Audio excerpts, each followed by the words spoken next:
다 함께 기도하심으로 12월 23일 월요일 매일 예배 시작하겠습니다. 오늘도 우리를 사랑하셔서 매 순간 우리를 눈에 눈동자같이 지켜주시는 하나님, 오늘도 우리가 하나님 앞에 나와서 예배할 수 있도록 우리의 걸음을 인도하시니 감사합니다. 오늘도 우리를 보호해 주시고 함께 동행하여 주신 것 하나님의 은혜인 줄 믿고 감사합니다. 하나님의 은혜가 아니면 한순간도 살아갈 수 없지만 우리가 지난 시간도 정말 우리가 주님의 은혜를 잊고 지낼 때가 참 많았음을 고백합니다. 우리의 부족함과 무지를 주님 용서해 주시고 언제나 주님의 은혜와 돌보심을 기억하며 경험하는 우리 성도들 다 되게 허락하여 주시옵소서. 하나님, 오늘도 하나님께서 우리에게 주신 삶의 터전 가운데 우리를 지켜주시고 우리의 마음과 생각을 붙들어 주시옵소서. 아버지, 정말 우리가 모든 것이 하나님의 영광을 위해 하는 일이 되게 허락하시고 특히나 우리가 하나님께 주신 거룩한 비전을 바라보고 전진할 수 있는 힘도 허락하여 주시옵소서.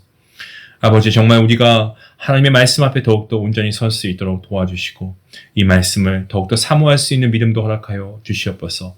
아버지, 항상 우리의 영성을 붙들어 주시고 또한 아버지 말씀을 통하여서 우리가 하나님의 뜻을 알아갈 수 있는 그 말씀에 순종할 수 있는 우리 모두가 될 수 있게 원합니다. 이 매일 예배가 우리 교회의 자랑이 되게 하시고 간증이 되게 허락해 주시옵소서. 더 많은 성도님들이 이 예배 자리에 함께 참여할 수 있도록 도와주시옵소서. 말씀을 들을 때 주님께서 말씀의 충만과 성령의 충만함 허락해 주시옵시고 오늘도 말씀을 통한 모든 성도님들의 마음 가운데 만져주시고 치유케 하시는 놀라운 역사가 있게 허락하여 주시옵소서. 오늘도 모든 예배 하나님께서 기뻐 받아주시길 간절히 바라옵고 모든 말씀 예수님의 이름으로 기도하옵나이다. 아멘.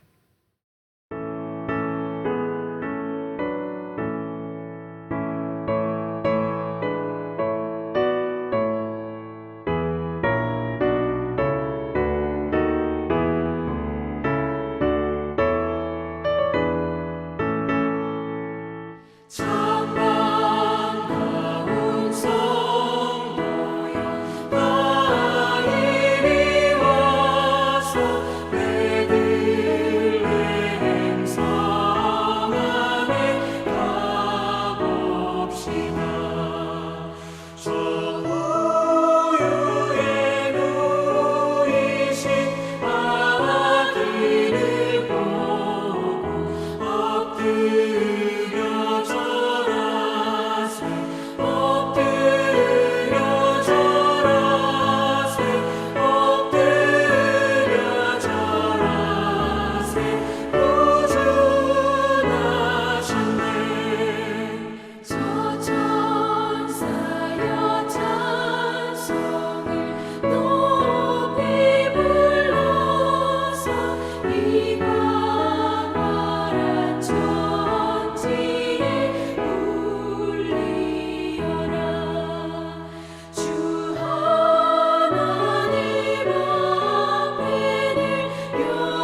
찬송가 122장 함께 하시겠습니다. 오늘 하나님께서 주시는 말씀은 누가복음입니다. 우리가 잠시 요한계시록을 잠깐 멈추고요. 우리가 이번 주에 또 성탄절도 있고 우리가 누가복음을 살펴보게 되었습니다. 누가복음 1장 26절부터 38절까지의 말씀입니다. 함께 말씀을 봉독하겠습니다. 여섯째 달에 천사 가브리엘이 하나님의 보내심을 받아 갈릴리 나사렛이란 동네에 가서 다윗의 자손 요셉이라 하는 사람과 약혼한 처녀에게 이르니 그 처녀의 이름은 마리아다. 그에게 들어가 이르되 은혜를 받은 자여 평안할지어다. 주께서 너와 함께 하시도다 하니 처녀가 그 말을 듣고 놀라 이런 인사가 어찌함인가 생각하매 천사가 이르되 마리아여 무서워하지 말라. 내가 하나님께 은혜를 입었느니라. 보라 내가 잉태하여 아들을 낳으리니 그 이름을 예수라 하라. 그가 큰 자가 되고 지극히 높으신 이의 아들이라 일컬어질 것이요 주 하나님께서 그 조상 다윗의 왕위를 그에게 주시리니 영원히 야곱의 집을 왕으로 다스리실 것이며 그 나라가 무궁하니라. 마리아가 천사에게 말하되 나는 남자를 알지 못하니 어찌 일이 있으리이까. 천사가 대답하여 이르되 성령이 내게 임하시고 지극히 높으신 이의 능력이 너를 덮으시리니 이러므로 나실 바 거룩한 이는 하나님의 아들이라 일컬어지리라. 보라 내 친족 엘리사벳도 늙어서 아들을 배었습니다. 본래 임신하지 못하고 알려진 이가 이미 6달이 되었나니 되저 하나님의 모든 말씀은 능하지 못하심이 없느니라. 마리아가 이르되 주의 여정이오니 말씀대로 내게 이루어지이다 하며 천사가 떠나가니라. 아멘. 오늘 말씀 오늘 말씀을 통해서 우리가 마리아라고 하는 인물을 만나게 됩니다. 마리아. 갈릴리 나사렛에서 살고 있었습니다. 이스라엘에서 변두리 지역이라고 할 수 있는데요. 주목받지 못한 곳입니다. 자, 그런데 이런 곳에서 우리의 상식과 생각을 초월하는 아주 놀라운 기적이 시작되고 있습니다. 사실 누가는 마리아를 기록하기 전에 먼저 다른 기적을 소개했습니다. 나이가 많았던 엘리사벳, 그가 임신한 사건이 바로 그것이죠. 이 기적의 소식은 이스라엘의 중심인 성전의 배경이었고요. 그리고 그 소식은 제사장이었던 사가랴에게 전해졌습니다. 자, 그런데 6달이 지난 후에 천사 가브리엘에 의해서 전해진 소식은요. 그것과는 너무나도 대조되는 장소와 대상인 것을 보게 됩니다. 아무도 주목하지 않는 나사렛이라고 하는 곳에 살고 있는 소녀에게 이 놀라운 소식이 전해진 거죠. 나사렛 시골 소녀 마리아는 천사로부터 놀라운 소식을 듣게 됩니다. 너가 잉태해서 아들을 낳을 것이다. 천사가 전한 이 소식은 우리에게 복된 소식입니다. 우리가 계속 듣고 전하고 노래하는 기쁨의 소식입니다. 복음입니다. 그런데 당시 마리아에게는 천사의 이 말이 어떤 소식이었을까요? 한번 우리가 대입이 해보면 좋을 것 같아요. 성경이 마리아를 소개할 때 처녀라고 기록합니다. 마리아 입장에서는 갑자기 나타난 천사만 생각해도 너무나 두렵고 이해가 되지 않은 상황이었을 거예요. 그런데 거기다가 천사가 한다는 말이 자기가 임신해서 아들을 낳는다는 겁니다. 처녀가 아기를 낳는다는 이게 어디 가능한 일입니까? 어떻게든 말도 안 되는 일이 생길 수 있을까요? 있을 수 없는 일 아니겠습니까? 그래서 세상에 많은 이들이 이것을 꾸며낸 이야기로 생각하는 경우가 많이 있는데요. 이건 말이 안 돼. 무슨 전래동화 그런 것도 아니고 상식에 맞지 않는 이야기다. 이건 의심이 되는 이야기다라고 얘기합니다. 또 심지어는 교회 다니시는 분들도 이건 좀이라고 생각하시는 마음으로 의심하는 분들이 계실지 모르겠습니다만은 사실 우리의 어떤 이런 믿음이 어떤 상황들로 인해서 흔들릴 때가 있습니다. 우리가 만나는 여러 가지 일들, 또 사람들에게 듣는 이야기들이 그러합니다. 아니, 그건 믿음이 아니고 맹신이야. 어떻게 그런 말을 믿냐. 우리가 살면서 우리가 가진 믿음과 부딪히는 일들이 좀 자주 있지 않습니까? 때로는 그런 일들이 우리의 믿음을 더 단단하게 만들 때도 있지만 때로는 그런 일들이 우리의 믿음을 흔들고 시험하기도 합니다. 계속해서 우리가 그런 질문들과 공격을 받을 거예요. 우리가 사는 어간에 말이죠. 우리 믿음과 맞지 않은 그런 다양한 상황들을 만날 것입니다. 그런 상황 가운데 여러분은 어떤 선택을 하시겠습니까? 이해되지 않는 상황, 말이 안 되는 그런 일들을 만날 때 어떤 나의 신앙과 믿음을 공격하는 수많은 일들에 대해서 정말 우리에게 꼭 필요한 말씀이 오늘 본문에 있습니다. 본문 37절 말씀입니다. 성경에 있으시면 함께 읽으시면 좋을 것 같습니다.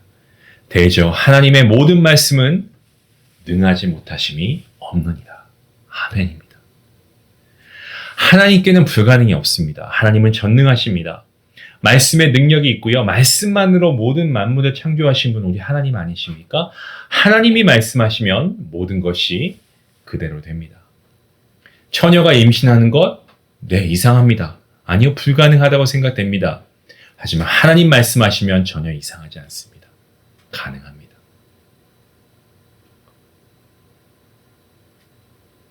처녀가 임신하면 이상하지만 하나님이 처녀가 임신할 수 있도록 하시면 이상하지 않다는 말씀입니다. 하나님께서 창조주이시고 주권자이시기 때문에 그렇습니다. 우리는 그분의 피조물이고 저와 여러분은 하나님의 소유죠. 자, 그러면 하나님 말씀에 대한 우리의 반응은 어떻게 해야 됩니까? 38절 말씀에 마리아의 순수한 고백이 나옵니다. 주의 여정이오니 말씀대로 되게 하시옵소서. 순종하고 있습니다. 하나님의 능력을 알고 하나님을 신뢰한다고 하면 우리는 분명하게 순종해야 됩니다. 하나님의 행하시는 기적을 내가 경험할 수 있도록 하는 것은 그분의 말씀을 신뢰함으로 따르는 순종입니다. 나의 생각, 나의 욕심, 나의 상식, 나의 고집 다 내려놓고 겸손히 순종할 때 하나님께서 나를 통해 행하시는 기적을 경험할 수 있습니다. 그날의 기적은요, 마리아의 순종으로부터 시작된 겁니다. 오늘 본문에 또 한 명의 인물이 등장합니다. 요셉이죠. 누가복음에서 우리가 예수님의 오심을 마리아의 시선으로 봤다라고 한다면 이 마태복음을 또 보면은 예수님의 오심을 요셉의 시선으로 볼 수가 있는데요. 자, 아무튼 요셉은 마리아와 조금 다른 상황을 겪고 있었습니다. 자신의 약혼녀가 임신했다라는 것, 이걸 알고 요셉은 조용히 일을 처리하려고 합니다. 마리아는 처녀라고 소개하고 있지만 요셉에 대해서는 의로운 사람이라고 합니다. 어떤 부분에서 의롭냐? 약혼녀의 수치를 드러내지 않게 하는 것으로 나타내고 있죠. 마리아가 겪을 수 있는 어려움을 생각해서 일을 크게 만들지 않으려고 사람들 모르게 파혼하려고 하는 겁니다. 요셉은 신사적으로 일을 처리하려고 했습니다. 요셉이 마리아를 위해 할 수 있는 최선의 방법이었을 겁니다. 그런데 그때 믿을 수 없는 그런 일이 발생합니다. 천사가 나타나 성령으로 잉태되었다라는 말씀을 전하게 되고 이 말씀을 듣고 요셉이 어떤 생각을 했을까요? 아마 이러지 않았을까요? 그래, 그럼 그렇지. 마리아가 그럴 리가 없지. 저는 그렇지 않았을 거라 생각합니다. 이렇게 쉽게 받아들일 수 있는 부분이 아니지 않습니까? 이게 뭐 어떤 누구에게 흔히 일어날 수 있는 법도 아니고요. 요셉도 그냥 받아들이기엔 너무 당황스러운 일이었을 겁니다. 요셉의 입장에서 마리아를 받아들이는 것은요, 중요한 의미가 있습니다. 그는 자기가 결혼하기 전에 마리아와 결혼 전에 잠자리를 같이 했다는 것을 인정하는 꼴이 되는 거예요. 굉장히 부담되고 수치스러운 겁니다. 하지만 요셉 어떻게 합니까? 천사의 분부대로 따릅니다. 그 역시 순종합니다. 여러분 어떻습니까? 마리아와 요셉 순종합니다. 하나님이 말씀하셨고 그 말씀에 순종합니다. 우리에게 있어서 순종 너무나 귀한 겁니다. 여러분 그리스도인으로서 우리와 함께 하시는 주님을 우리가 삶으로 드러내야 하는데 그것은 순종으로 나의 삶을 순종으로 채워가는 것으로 시작하는 겁니다.